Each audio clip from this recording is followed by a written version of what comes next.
Good evening, everybody. Hope everybody's doing well. I decided to do my assignment tonight on the Andrew F. versus Douglas County School District.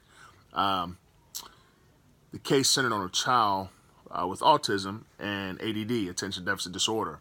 The parents decided they wanted to remove the kid from the public school when he was in the 5th grade and move him into a private school.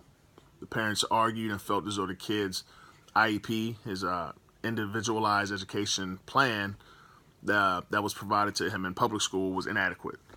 They felt that it didn't suit his needs, and they felt that it just wasn't good for him in class. So they sued the school. They sued the public school, and they wanted to sue to help pay for his tuition at the private school.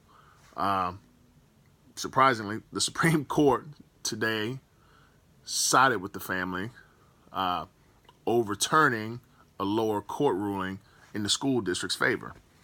The federal Individuals with Disabilities Education Act guarantees a free, appropriate public education to all students with disabilities. Today's opinion, held appropriate, in quotation, goes further than what the lower courts had held. In quotations, it cannot be right that the idea generally contemplates grade level advancement for children with disabilities who are fully integrated in a regular classroom, but is satisfied with barely more than the minimus progress for children who are not, in quotations. This particular case drew dozens and dozens of friends of the court briefs, from advocates of students with disabilities who argued that it is time to increase rigor, expectations, and accommodations for all.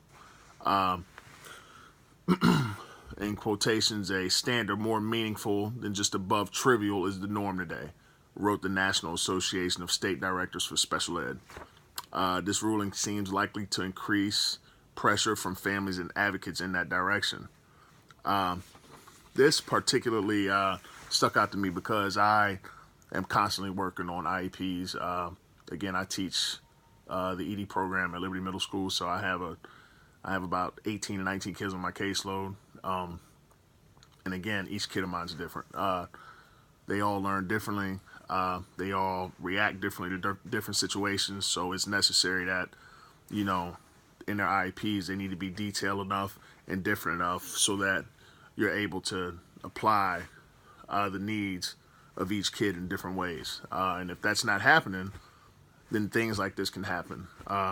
You do have specific family dynamics, and you do have different parents out here that tend to look at situations differently. So this is, something that you always have to be aware of. If they may feel as though their kid's not getting the right amount of, I don't want to say attention, but their services given to them. And this is something that, it can happen to anyone. And like I said, with me, I have 18, 19 different kids on my caseload. They're all different. So I always have to be on my P's and Q's when it comes to their IEPs and make sure that I'm, always keeping their services and needs in mind and making sure I'm not missing their specific needs. So hopefully this was helpful to some. Hope you all have a good night, and I will talk to you soon.